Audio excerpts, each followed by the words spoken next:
Hey everybody, welcome back to Battle Ready Inc.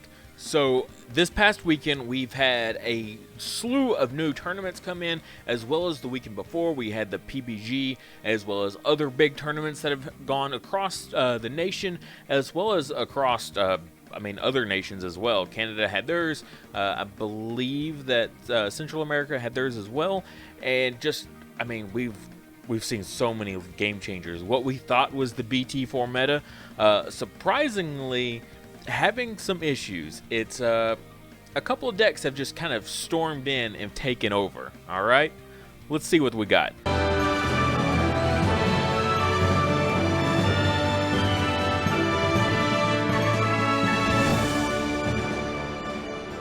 Also, don't forget, this month's memory marker is Omnimon. This is for June. June is about to be over, so if you want to get your hands on one of these cute, adorable little Omnimon memory markers for our Patreon reward, make sure you go click that link in the description below and join in on our Patreon.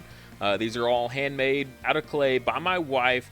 Super adorable. So if you're playing yellow or you're playing any kind of blue deck, you're probably rocking some Omnimons, just because Omnimon's really popular right now with all the digibursting going on. It's really easy to trigger him. Yeah, he's a cute little adorable little guy there. Okay, so the tier list I'm using is Huang Zero's tier list that he made. I'm not going to break down every single person on this list, but I do want to hit a lot of the highlights and a lot of the real major contenders here. Everything else that I basically am not going to list is pretty much all just kind of rogue level stuff, I think, overall, or B, C tier, somewhere around in there. Okay, first up, let's just get the elephant out of the room. Yellow Wargreymon, right? Yellow Wargreymon, super aggro, super controlling. Right at the beginning of BT4, S tier for sure, right? I mean, just everyone wanted to play it. Got Lucymon, all kinds of stuff. Angelmon getting to play all these rookies for free from hand. Stuff like the Agumon that has Rush, get to play that for free. Get to play the promo Pulsemon for free, which could potentially give you a draw and a memory just immediately on play, especially if you're playing it for free, as well as playing Lucymon for free, getting that free recovery. Yeah, so Wargreymon yellow at the top of the food chain for sure.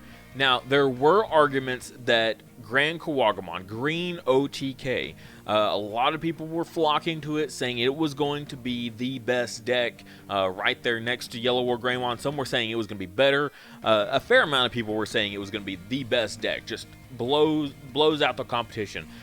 Because in Japan, once they got their hands on the promo Palmon, then the deck took off and took over, right? So everyone was thinking, well, not everyone, a lot of people were thinking it was going to be just way up here. I, from the very start, thought it was A tier, like, for sure. The level of control that Yellow had could put it in its place so easily, and literally just a single blocker on field shuts down the 3 security checks that Grand Kawagamon's got, unless they're going to waste a Digiburst with the level 5 to suspend your blocker to get it out of the way, and at that point you're wasting 2 of your Digivolution sources to get that needed Digivolution source, so that way Grand Kawagamon could use it. So in there, you're not OTKing anymore. So from the start, did not like it. I thought there was just better things to do out there. One of the things that I did think was better was I'm going to use the Sarismon here. The Sarismon Nidhogg green control, I think, is better overall. I think it is a little better than the OTK, because OTK is very much built on, you need this very specific kind of like stack, right? You have to have the Palmon, and you got to have the Grand Kawagamon, and you got to have the Chaosmon. You just really need this perfect build on one stack to really get the most value out of what the deck is supposed to do. Whereas Sarismon can just do Sarismon things. You can just drop a Nidhogg kind of whenever. You don't necessarily need the Sarismon doing its Sarismon shenanigans to get your Nidhogg to be valuable. Nidhogg can just be valuable by itself. Literally just run Nidhogg in a green deck and you can really just kind of do some damage. But I think the green control is seeing a lot of potential there early on. Next, the purple Metal Garurumon, right? This is the one that Digiburst 2, and you get to play an option for free from your hand. just, you know, nail bones and trump swords for free. This thing is just, I mean, it controls like crazy. You can flood the board super easily. You combine it with Anubismon down here, and the two just combo really well together, and you can just kill over your opponent. I mean, you can either control them or you can just flood the board and run past them. I did think it was a little better than the Grand Kawagamon. Now, this, I still keep this in A tier. Like, it is still an extremely powerful deck.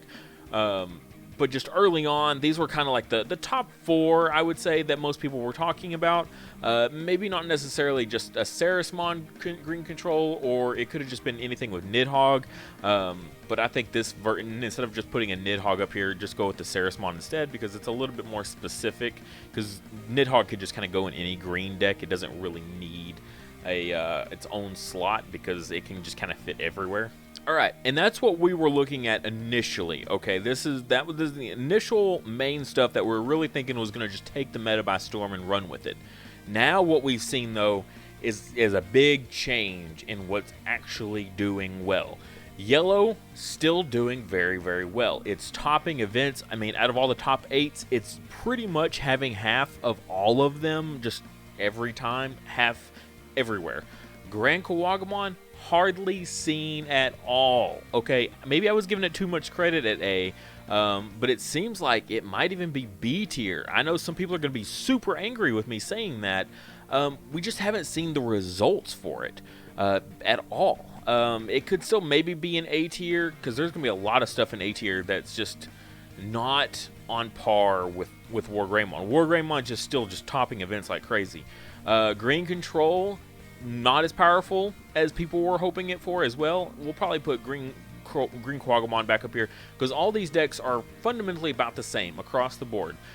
Yellow just dominates. But the thing is, Yellow isn't winning these events. While it might have the most represented in the top 8, it's not actually winning these events, okay? All these guys are having like single appearances in the top 8, just a single one of each.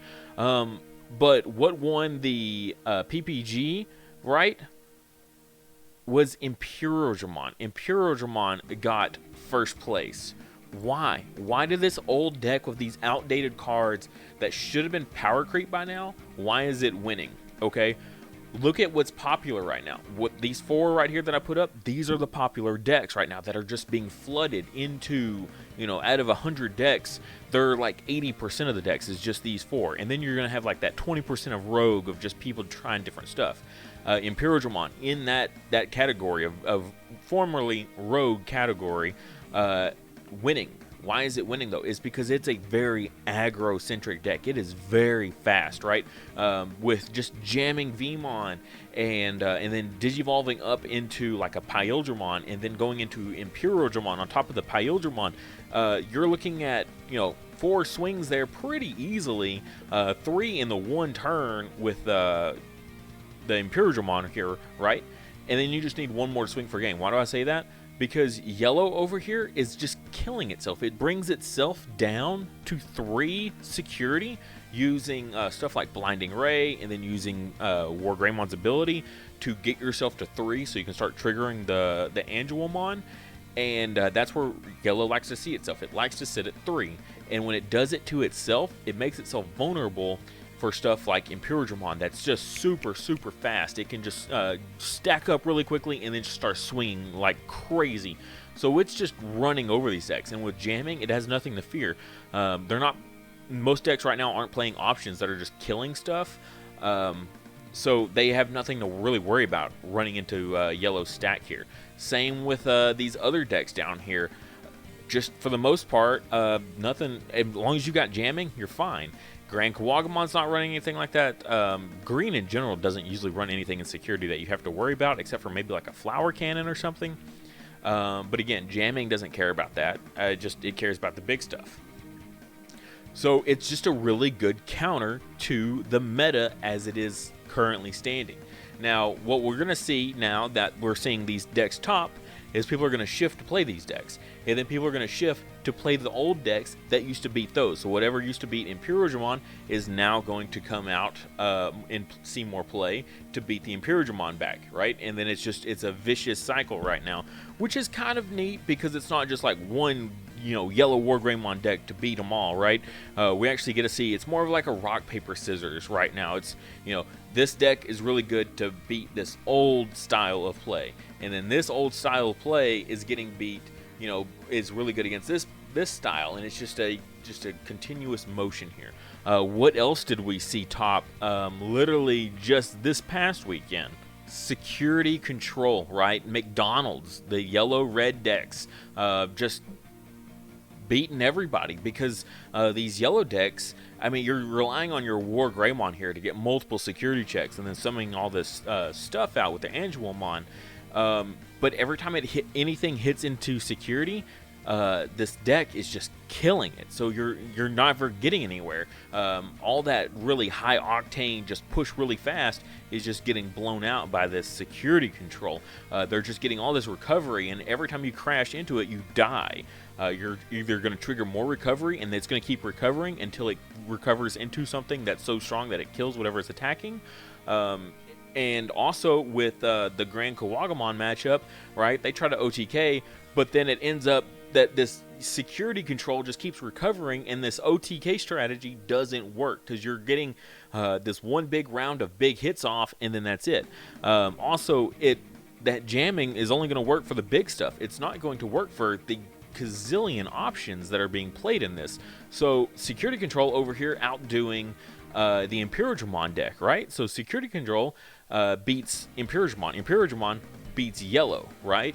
So it's just, like I said, it's a constant motion of these decks of what's being played to what's going to win. And yeah, security control, all their options that are blowing stuff up, all their big stuff that's just killing whatever crashes into it. Yeah, it's just it murders the new decks, but is still vulnerable to like older strategies, right? We're seeing a little bit of Fringe play with this the Black Wargreymon OTK style deck. We haven't seen it really top yet, but we are seeing it played more and more. So these OTK strategies, once people saw how well like Grand Kawagamon seemed to perform on paper, they were like, well, what else can we get that can do the same thing, basically? So they look to Black. Black has their own version of being able to OTK now with multiple swings out of the Wargreymon, getting jamming with like the Greymon line, the Greymon and Metal Greymon, just making it really, really strong. We're seeing some, I'll use this as an example here, but we're seeing the red OTK style strategy, right? Because they have Greymon as an inheritable, as well as the new Volkmon inheritable. And when you throw out Tai out there as well, all your level 6s are getting security attack +3. And if they already have at least one security attack, say like the Wargreymon from 1.0 that has an innate +1 on the turn that you bring it out, and it cancels options in security, yeah, so Red is now attempting their own OTK strategy because they have the evolution inheritables that, give any of their level 6s can basically be +3 security now, whatever they are. So yeah, Red is doing OTK now. But we're not seeing any success with it. While the potential is there, it's just, I think the issue is you keep looking at this Wargreymon, the yellow Wargreymon that's getting played so much, and it controls the board too much for those decks to really ramp up into those. Unless they're going to keep that evolution chain in the raising area the whole time, so that way no deck can control it. Like green can't touch it, purple can't touch it, yellow can't touch it, only if it's in the raising area. And by that point, it takes you so long to level up into this level 6 that then you end up kind of losing tempo because you're not getting the constant egg evolutions, right? Every 2 turns, digivolving into a new rookie. Yet since you have to spend so many turns just keeping it there. But yeah, I mean, the Fringe play is there. I mean, the potential for sure, if you can get these off. I really think that the Wargreymons are, I mean, all of them, red, black, and yellow, all the Wargreymons, they all look good. I mean, they all kick some serious butt. And I think another deck to kind of just be on the lookout for, and it will get worse or better, depending on how you want to look at it. But the Ancientgarurumon, right? I've released a few different deck profiles kind of featuring this guy. You've got Rookie Rush. You have old school Rookie Rush, just regular green-blue Rookie Rush. That's now teching in the new the Lobomon that digivolves on top of the Davis that you're playing at now, because you're running 4 Davis, and being at 4 Davis gives you 3 memory. So you can also run the promo Lobomon that goes into the Ancientgarurumon, which gives you multiple swings there for 3 memory. And since you're playing so many Davises now, you can pretty much guarantee that you'll always have that 3 memory to do that combo with. So that's definitely got some good potential there for a Rookie Rush combination here, as well as when we get BT6, the prices of these Ancientgarurumons are gonna go up, because you use this in combination with the Bond of Friendship Gabumon, and that deck is tearing up in Japan right now. Just the Japanese meta is ridiculously being flooded with these Ancientgarurumon and Gabumon Bonds combination decks, because it's kind of like dropping the green package of Rookie Rush and then just adding in the new Bond stuff, and then just letting these two go, the Ancientgarurumon and the Bonds Gabumon. So this deck will definitely be up here in S tier come BT6. But until then, I think it's just another kind of, Rookie Rush Fringe deck. The only thing is that Rookie Rush just gets murdered by the most popular deck in the format right now, which is still Yellow War Greymon. Just because the control, just being able to constantly just digiburst with the War Growlmon being able to digiburst stuff off the field, the War Greymon being able to just delete stuff off the field with its -6k, and then combining it with like a Valder arm that's deleting 2 more things immediately off the field. So Rookie Rush just has a really sketchy kind of place in the meta right now. Not as good as it used to be, just because too many decks can counter it so easily now, and especially one of them being overly played by far. Speaking of OTK, the second place deck was a red Ragna, right? So I'm going to put it down here in Rogue. Now, it did technically win, or not win, it technically did get second, only losing out to Security Control, right? Because Security Control is kind of the same thing. It punishes those decks that are super aggro intensive. So it has a bad matchup against this, but it has a great matchup against the other 4. So any of these older, the newer styles, it actually has a really good matchup, because they have nothing in security that you have to be afraid of ever. As long as you can get over whatever their highest DP is, which Ragna can very easily, especially Red. That Red has a lot of buffs. You just get past it all with your crazy plus security attacks that Red Ragna can have, and it just counters all the new meta, but it still struggles against the old meta, right? Imperialmon is incredibly fast, and it'll just blow through all of Red Ragna's security before you can get into the Ragna. It'll struggle against Security Control, because you just hit into one Gaia Force and your whole strategy is out the window, right? You've already invested a whole bunch of your main core pieces in this one Ragna that if it gets destroyed, then you're just kind of SOL for sure. And the trick is you got to kill it while it's attacking and not the follow-up turn. Sure, Yellow can kill the Ragna on the follow-up turn with enough stuff, and it's just the way it performs. However, that's after it's done its damage, right? It's already swung for 3, 4, 5 security checks and untouched. Haven't seen any Mega Zoo do anything yet, but I wouldn't put it past them. Mega Zoo has just as equally as a good matchup with these old decks, right? Comparatively to the new stuff. Now, giving these new decks a lot of memory to work with is very dangerous, so that's probably why we haven't seen much Mega Zoo yet. But with the increase of these old decks getting played more because they counter the new stuff so well, now we're going to start seeing those counters to all the old stuff, right? So it's just, we're going to keep going through this cycle, this vicious cycle of whatever we're going to do to beat these strategies is going to get played, and then it'll probably be these strategies that beat those strategies.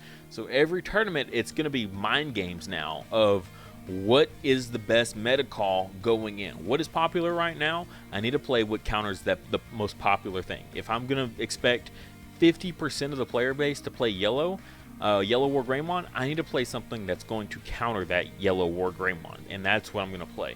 You should always, at least I think so, you should always play what you think is going to have a good matchup against whatever the most popular thing is.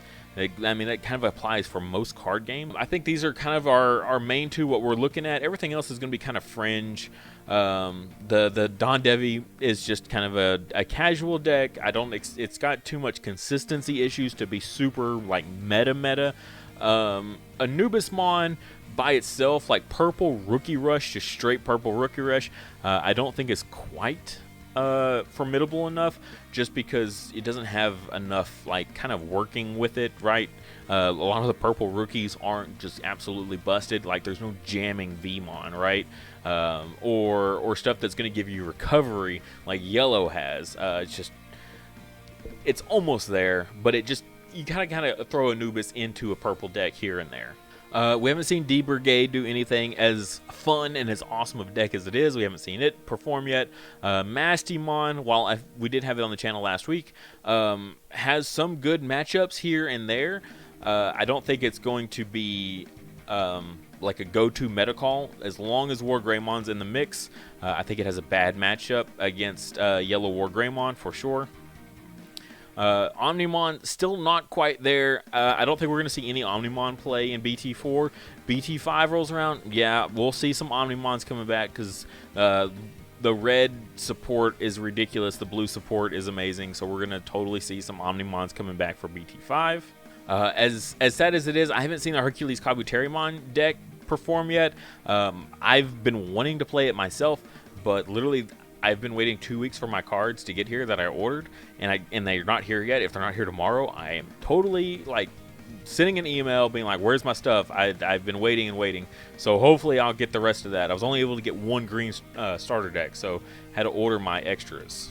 But that's going to do it for this. Let me know what you think. If you hated it too much, if you disagree, definitely put your arguments out there. I'm totally okay with, changing my opinion. I have no problem. If you like put a valid like reason and just like convince me, sure, I have no problem changing my mind. Absolutely. This is going to just constantly be in flux. I mean, people are going to think of new strategies, right? I mean, McDonald's was just like a thing that came out of nowhere and just was incredibly powerful. That yellow-red security is just amazing. It really is. I played it one time, and I will never play it again because it's so slow, but it is really strong. It really is. Yellow is just like... everyone made fun of it in 1.0, and then ever since 1.5, it's just been like go, go, go, go. Yellow is the best. And I think it's going to stay that way for a bit. Even in BT5, it's still like top dog. BT6, we'll finally probably see an end to yellow for some time. But who knows? Someone could come up with something totally amazing.